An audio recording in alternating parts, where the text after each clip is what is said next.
ચૈત્રી નવરાત્રિના 9 દિવસ દરમિયાન આપણે માતાજીની આરાધના કરી, વિવિધ શ્રેષ્ઠ મંત્રો દ્વારા અનુષ્ઠાન કર્યા અને જે ભક્તોએ ઘરમાં કુંભ સ્થાપન કર્યું હતું તેમણે 9 દિવસ સુધી પૂજા અર્ચના પણ કરી. પરંતુ આજનો દિવસ છે ચૈત્રી નવરાત્રિની પૂર્ણાહુતિનો, જેમાં કેવી રીતે કરવું કુંભ વિસર્જન અને કેવી રીતે વ્રત અનુષ્ઠાનનું કરવું સમાપન, શાસ્ત્રોક્ત માર્ગદર્શન આપશે ગુરુજી પ્રફુલભાઈ પંડ્યા. જૈન મંગલા કાળી ભદ્રકાળી કપાલિની દુર્ગા ક્ષમા શિવા દાત્રી સ્વાહા સ્વધા નમોસ્તુતે. જય ભગવાન મિત્રો, હું છું પ્રફુલભાઈ પંડ્યા. ભક્તિ સંદેશ કાર્યક્રમની અંદર આપનું સ્વાગત છે. મિત્રો, ખાસ કરીને ચૈત્રી નવરાત્રિની સમાપ્તિ થઈ છે અને આજે 10મો દિવસ એટલે કે માતાજીનું વિસર્જનનો દિવસ. ઘણા બધા ભક્તોએ માની આરાધના નવરાત્રિ દરમિયાન કરી છે અને માની સ્થાપના કરી છે, કુંભ સ્થાપના કરી છે, માતાજીનું બાજેટ ઉપર માની સ્થાપના કરી છે. તો વિસર્જનના દિવસે આપણે કઈ કઈ બાબતોનું ધ્યાન રાખવું જોઈએ? અશ્વિનસ્ય સ્થિતે પક્ષે દશમ્યામ તારકોદયે સકલો વિજયો નામ સર્વકામર્થ સાધક. શાસ્ત્ર એવું કહે છે કે જ્યારે નવરાત્રિનું સમાપન કરીએ છીએ ત્યારે 10મીના દિવસે શ્રેષ્ઠ સમય હોવો જોઈએ અને વિસર્જન કરવા માટેની વિધિ વિધાન પણ આપણને ખબર હોવી જોઈએ. તો આજના દિવસે આપણે જાણીએ કે વિસર્જન કરતી વખતે શું કરવું જોઈએ. પહેલાં તો સારો સમય. જો તમે આજના દિવસે માતાજીનું વિસર્જન કરવા માગતા હોય તો વિસર્જનની અંદર ખાસ કરીને અભિજીત મુહૂર્તનો વિશેષ સમય હોય છે, જેમાં આજના દિવસે બપોરના 12:21 થી માંડીને બપોરે 1:09 ટાઈમ, બપોરે 12:21 થી 1:09 ટાઈમ જે અભિજીત મુહૂર્ત છે એ મુહૂર્તમાં તમે વિસર્જન કરી શકો. બીજું મુહૂર્ત જે છે બપોરે 2:47 થી માંડી અને 3:35 સમય છે, જેનું વિજય મુહૂર્ત છે. તો આ સમયમાં માતાજીનું વિસર્જન કરી શકાય. હવે રહી વાત વિસર્જન જ્યારે તમે કરો છો ત્યારે કઈ કઈ બાબતોનું ધ્યાન રાખવું જોઈએ. આજના દિવસે વિસર્જન કરતાં પહેલાં એક મંત્ર છે, ઓમ અપરાજિતાય નમઃ. આ દેવીની એક માલા કરી દેજો. નવરાત્રિ દરમિયાન જો તમે અનુષ્ઠાન કર્યા હોય તો ખાલી આ દેવીનું એક માલા કરજો, ઓમ અપરાજિતાય નમઃ. એની માલા કરવાથી એ અનુષ્ઠાન કરવાવાળા વ્યક્તિને ક્યાંય કોઈ કાર્યમાં એની પરાજય થતી નથી.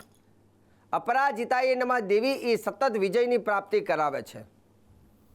તો એ તમે આજના દિવસે આ મંત્ર જપ કરી શકો. બીજા નંબરની વસ્તુ, વિસર્જન કઈ રીતે કરવું.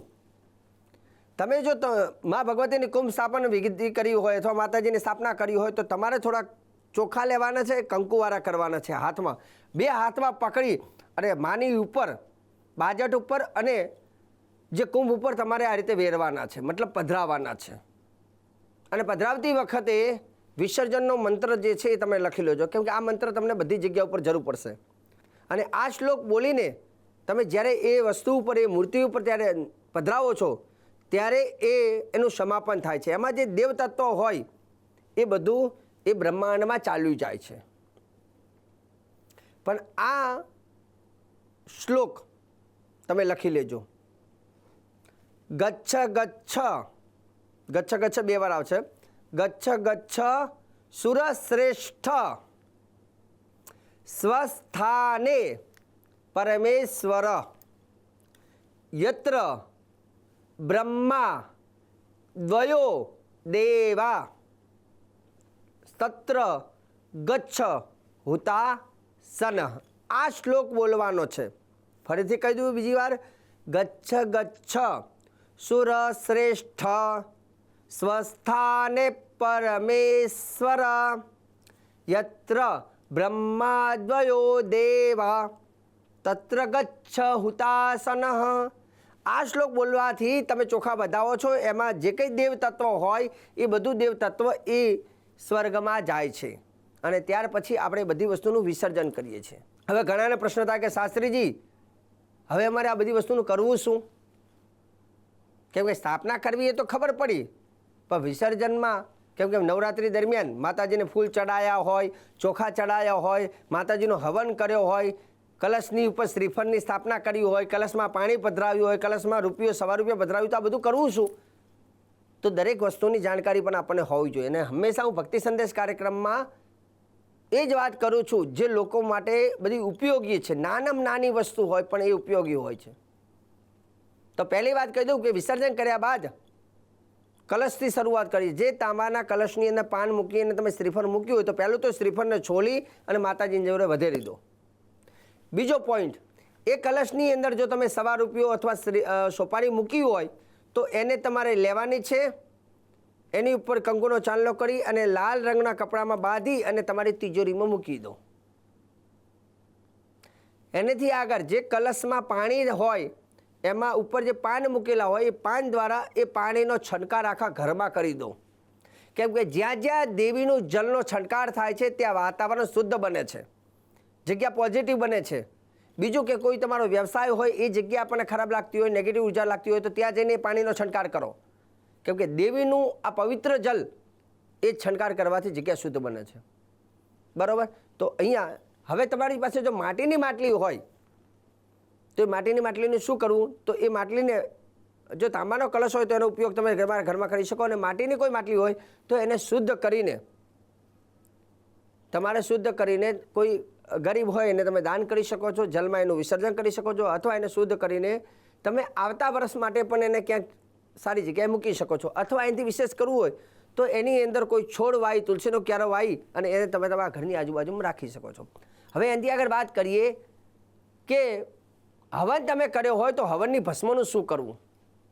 મિત્રો, હવનની ભસ્મ જે છે એ બહુ શક્તિશાળી છે. કેમ કે તમે કાષ્ટની અંદર લાકડા હોય, છાણા હોય, હવન સામગ્રી હોય અને મંત્રો બોલી અને એમાં આહુતિ આપી હોય, મતલબ દેવતાઓને ભોજન કરાવ્યું હોય એટલે હવન કુંડ કહેવાય. અને હવનમાં જે કંઈ જવ, તલ, સમિધા બધું હવન કર્યું છે તો એની ભસ્મની તાકાત કંઈક અલગ હોય છે. હવે ભસ્મની તાકાતને લઈને ઘણા લોકો જઈને બહાર જઈને નદીમાં પધરાવી દે, ક્યાં તો કોઈ જગ્યાએ ફેંકી દેતા, એવી ભૂલ ના કરતા. હવન કર્યો છે ને એની તાકાત શું કામ તમે બીજી જગ્યાએ મૂકો છો? જો તમારા ઘરમાં ગાર્ડન હોય તો ગાર્ડનમાં એકાદો ખાડો કરી અને ભસ્મ બધી ત્યાં પધરાવી દો અંદર. કેમ કે હવનની એ તાકાત જે છે, દેવી તાકાત તમારી ધરતીમાં રહે છે. કોઈ કહે કે શાસ્ત્રીજી અમે ફ્લેટમાં રહીએ છીએ તો એનો વિકલ્પ છે. બજારમાંથી કુંડું લાવો, કુંડાની અંદર થોડી માટી રાખો અને માટીની સાથે એ ભસ્મ મિક્સ કરી દો. એ એનર્જી તમારા ઘરમાં રહે છે. અથવા એ હવનની ભસ્મ કશાકમાં થોડીક રાખો અને રોજ એને તમે ચાંદલો કરો. હવે રહી વાત કે શાસ્ત્રીજી અમે ચોખા ચડાવ્યા છે તો શું કરવું? ચોખાનો પણ રસ્તો છે. ચોખા જે માતાજીને ચડાવે એને સાફ કરી લો અને બધા ચોખાને તમે એક લાલ કલરની પોટલીમાં બાંધી અને તિજોરી મૂકી દો. તિજોરીમાં તમને એવું લાગે કે ભાઈ નથી મૂકી શકાય એમ તો તમે તમારું જે આપણે કુંડું જે હતું એ કુંડાની અંદર તો એ ચોખા મૂકી દો.